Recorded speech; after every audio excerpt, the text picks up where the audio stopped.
ओम नमः शिवाय। आज हम साधना के ऊपर बात करेंगे। आपके अनुभव से साधना क्या होती है और अनुभव क्या होता है? 2 सेकंड 2 मिनट जितना भी आपको रुकना है उसके हिसाब से रुक के आप उसके ऊपर स्टडी करके लिख के रख दीजिए। कई कई शब्द ऐसे हो गए हैं कि जो हमारे जीवन के अंदर आते हैं तो उसको हम अलग तरीके से ही सोचते हैं। ऐसा नहीं है। यहाँ पे कहने का तात्पर्य क्या है, साधना क्या है और अनुभव क्या है। तो उसका सीधा सा मतलब है कि जिस चीज़ के ऊपर हम एकदम से प्रैक्टिस ज़्यादा और ज़्यादा करते हैं और उसमें हमें कुछ फावट सी आ जाती है, उसको ही साधना गिना जाता है। से फॉर एग्जाम्पल हम जब बाइक चलाते हैं, बातचीत करते हैं तो वो भी तो एक साधना ही है ना। विचारों के अंदर जो हमारे पास शब्दिक भंडोर है, जितना शब्द का भंडोर हमारे पास अच्छा होगा उतनी हम अच्छी तरीके से बोल सकेंगे। शब्द के ऊपर, वाक्य के ऊपर, वाक्य रचना के ऊपर हमारा जो महत्व और पकड़ है उतना ज़्यादा अच्छा होगा। यही चीज़ साधना हर एक एंगल से देखी जाती है, समझी जाती है, सोची जाती है। तो फिर बोलेंगे अनुभव क्या है? तो अनुभव वही है कि जब नहीं सीखे थे, यानी कि साधना शुरू की थी, वहाँ से लेके आज जो भी स्टेज पे आप पहुँचे हो, वहाँ तक आपने जितनी भी बार प्रयोगात्मक रूप से जो कुछ भी कार्य किया, कर्म किया और उसका जो अनुभव, यानी कि उसका जो आपके अंदर एक इनकोडिंग हुआ या तो प्रोसेस हुआ, हम उसको अनुभव गिनेंगे। ये जो अनुभव है वो हो सकता है उसके अलग अलग परिणाम हो। पहला परिणाम असफलता, दूसरा परिणाम आंशिक सफलता और तीसरा परिणाम सफलता। जो पूर्ण रूप से सफलता, या तो हमें जो उसको निश्चित परिणाम चाहिए उतना या उसके अगल बगल का हमें जो परिणाम मिलता है तो हम उसको साधना के रूप में उसको परिणाम घोषित करते हैं, या तो वो साधना सफल हुई ऐसा हम बता सकते हैं। अच्छा, तो साधना हम जब करते हैं, से फॉर एग्जांपल योग साधना करते हैं, मंत्र साधना करते हैं, कोई भी साधना हम करते हैं सिद्धि के लिए, तो वो हमें सफल क्यों नहीं करते? तो उसके पीछे सीधा सा एकदम सरल सा एक अनुभव है। वो ये है कि सपोज करिए कि आप मंत्र साधना करते हैं, तो उसका उच्चारण क्या है, कैसे है, उसमें मैं फिर बता देता हूँ कि यहाँ पे कंट्रोवर्सी बात आ जाती है, पर फिर भी मैं आशा करता हूँ कि आप कुमार ज्ञान से जुड़े हो तो वो हमेशा कोशिश करता है आपको सही और सच बात बताने की, ठीक है। तो आप इसको कंट्रोवर्सी के तौर पे ना लेके आप अपने अनुभव के हिसाब से लीजिएगा। फिर से मैं मुद्दे पे आ जाता हूँ। सपोज करिए कि कोई भी मंत्र है, तो कई बार क्या होता है, लोग बोलते हैं इसको इस उच्चार से बोलिए। ऐसा नहीं है, उसको आप रिपीटेशन करके आप उसके ऊपर एक प्रैक्टिस जमा लीजिए। कैसे उच्चार करना है वो इम्पोर्टेंट नहीं है, वो अपने हिसाब से, वो अपनी लय के हिसाब से वाइब्रेशंस जो आपके आएंगे बार बार बोलने से, मनन करने से, पठन करने से, तो अपनी एक लय बना लेंगे और वो लय एक लेंथ के रूप में प्रकाशित, प्रसारित होती रहेगी और वो आपको निश्चित रूप से एक साधना में सफल कर सकते हैं। अगर इस बात को आपको समझ ना आया हो तो प्रैक्टिकल तौर से लेते हैं कि आपके पास जो मोबाइल है उसमें जो सिम कार्ड रखा है उसके अंदर जो 10 डिजिट है उसको एक स्पेसिफिक रेंज की फ्रीक्वेंसी में सेट किया गया है। तो जब भी आप वो स्पेसिफिक नंबर डायल करोगे तो आपको क्या करता है, वही नंबर पे डायल होता है, यानी कि कनेक्टिविटी। तो मंत्र से किसकी कनेक्टिविटी है, ये भी बात आती है, ये हमने कभी सोचा ही नहीं है। तो मंत्र से हमारी कनेक्टिविटी आती है, जो जिस चीज़ के लिए है, जो साधना के रूप पे हम कर रहे हैं, जो चीज़ हमें चाहिए, जिस इच्छा प्राप्ति के लिए हम साधना कर रहे हैं, उसके साथ हमारी कनेक्टिविटी बने, उसके लिए मंत्र सिद्धि, साधना सिद्धि की जाती है। एक एग्जाम्पल है मंत्र का, ठीक है।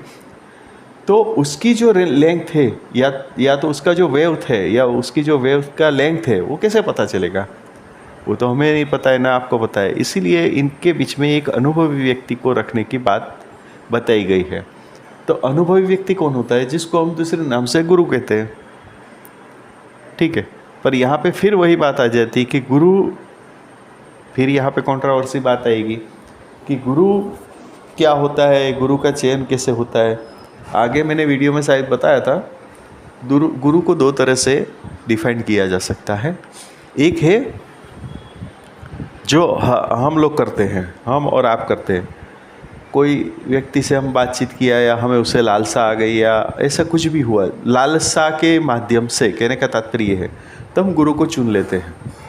पर मेरा परसेप्शन यहाँ पे पूरा अलग है। गुरु को हमें नहीं चुनना चाहिए, गुरु हमें चुनना चाहिए। अगर गुरु हमें आके चुनता है तो उसमें डेफिनेटली उसकी संभावनाएं, सफल होने की संभावनाएं बढ़ जाती है। कैसे, मैं बताता हूँ। सपोज करो कि आप कोई भी चीज़ ले लो, आप कोई भी चीज़ से आपको एक एग्जांपल आप एकदम से मान जाओगे। सपोज करिए आप मोबाइल लेने जाते हो, ठीक है। तो मोबाइल में क्या करते हो आप? अपनी चॉइस के हिसाब से, आपके एक स्पेसिफिक चॉइस होती है ना, आपको लुक्स अच्छा चाहिए, स्टैंडर्ड के हिसाब से, बजट के हिसाब से, तो एक आपकी एक स्पेसिफिक रेंज होती है, उसी हिसाब से आप उसको सिलेक्ट करते हो। उसी हिसाब से जब आपकी साधना यानी आपका अपना एक तपोवन ऐसा हो जाएगा, या हो सकता है या करना चाहिए कि गुरु आपकी लेंथ को पकड़ के वो कहीं पे भी हो, उसको आपके सामने आना पड़े। फिर यहाँ पे दो कैटेगरी आती है। लोग बोलेंगे मानसिक रूप में भी आ सकते हैं, शारीरिक रूप में भी आ सकते हैं। तो देखिए, जहाँ तक मानसिक रूप की बात है, और मैंने समझा है, सोचा है और जाना है, वहाँ तक मुझे ये पता चला है कि 10 में से 9 लोग ऐसा समझते हैं कि मानसिक रूप से गुरु हमसे जुड़े हैं, हमारे साथ ये चमत्कार हुए हैं, हमारे सपने में आए हैं, हमको ये गाइडेंस मिला है, हमें ये करने को बोला है, एक्सेट्रा। पर मैं तो आपको यहाँ पे भी रुक जाने को बोलता हूँ। आपको अगर कोई सपने में आके बताया, आप या उसके हिसाब से आप साधना आराधना कर रहे हो, तो आप सब बंद कर दो, आप सब बंद कर दो। क्यों? क्योंकि यहाँ पे दो संभावनाएं रहती। एक कि शायद आपका मनोकल्पना हो, ठीक है, तो फिर आपको नुकसान हो जाएगा।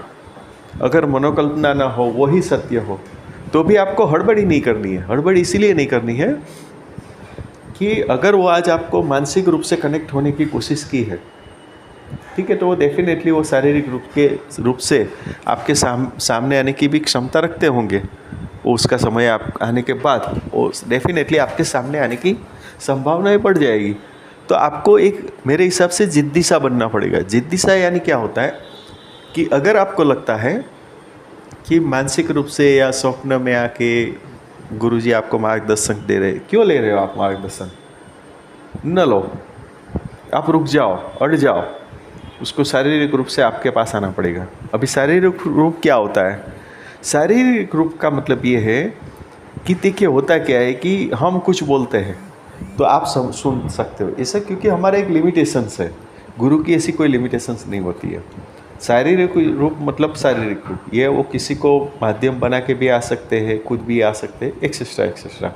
पर आपको कहने का तात्पर्य क्या है कि जो आदमी, सपोज करो कि आपके बच्चे को बाइक सीखनी है, तो उसको बच्चे को बाइक सिखाने के लिए कोई आदमी फिजिकल उसके साथ होता ही। क्लियर? एक ही सेंटेंस में आपको मैंने पूरा जो फिलोसॉफी है वो बता दिया। तो साधना बहुत ही सीधी सरल है, उसके लिए कोई आडंबर की ज़रूरत नहीं है, कुछ भी नहीं है। साधना यानी कि कोई भी एक शब्द को आप रटा करिए, जिसे राम शब्द है, और देखिए कुछ नया नहीं करना है, अपने पास ऑलरेडी सब कुछ अवेलेबल है। सपोज करिए राम, तो राम शब्द है भगवान राम जी का, उसको आप रखते रहिए। कितने लोगों का उसने बेड़ा पार किया है और कितना सीधा सरल है, उसके अंदर आपको कोई दिक्कत नहीं आएगी। हाँ, उसमें आप मत गिरिएगा कि राम नहीं बोलना है, उसका रामा बोलना है, कोई बोलेगा रामा बोलना है, कोई बोलेगा राम बोलना है, कोई बोलेगा राम बोलना है, उसमें मत गिरिए। क्योंकि वो जो राम बोलता है उसकी अपनी फ्रीक्वेंसी है, उसमें उसको फावट आ गई, उसने उसी हिसाब से उसकी लेग सेट की, तो उसमें सफल हुए। यानी कि कोई भी आदमी, इंक्लूडिंग मी, कोई भी आदमी कोई भी बात बताता है तो उसको आप गाइडेंस के रूप में ले, न कि उसको ऑर्डरिंग रूप में ले। ऑर्डरिंग रूप यानी क्या हो गया कि वैसे ही करना है, नहीं, करना आपको अपने हिसाब से है, क्योंकि आपकी अपनी रेंथ अलग है, आपकी लेंथ अलग है। यहाँ पे मुझे कमेंट में कई कई बार आते हैं कि आप बात को बहुत खींचते हो। क्यों मुझे खींचना पड़ता है? इसलिए खींचना पड़ता है कि मुझे सुनने वाले कौन है मुझे पता नहीं है। मुझे सुनने वाले हो सकते हैं कि फर्स्ट टाइम हो, मुझे सुनने वाले हो सकते हैं कि मेरे से भी ज़्यादा नॉलेज रखता हो। तो जो मुझसे ज़्यादा नॉलेज रखता है वो क्या सोचेगा कि मैं बात को बहुत लंबा खींचता हूँ। सही बात है, पर मुझे नए को भी तो देखना है, मुझे पता नहीं है कि मुझे कौन कौन सुन रहा है। तो मोरल ऑफ द स्टोरी क्या है? साधना बहुत इजी, सरल और सक्षम है। बहुत ज़्यादा लोड न ले, आराम से करे, जो भी करे बिंदास करे, ठीक है? तो साधना की सिद्धि होती है। आशा करता हूँ कि आज का टॉपिक भी आपको अच्छा लगा होगा। ओम नमः शिवाय।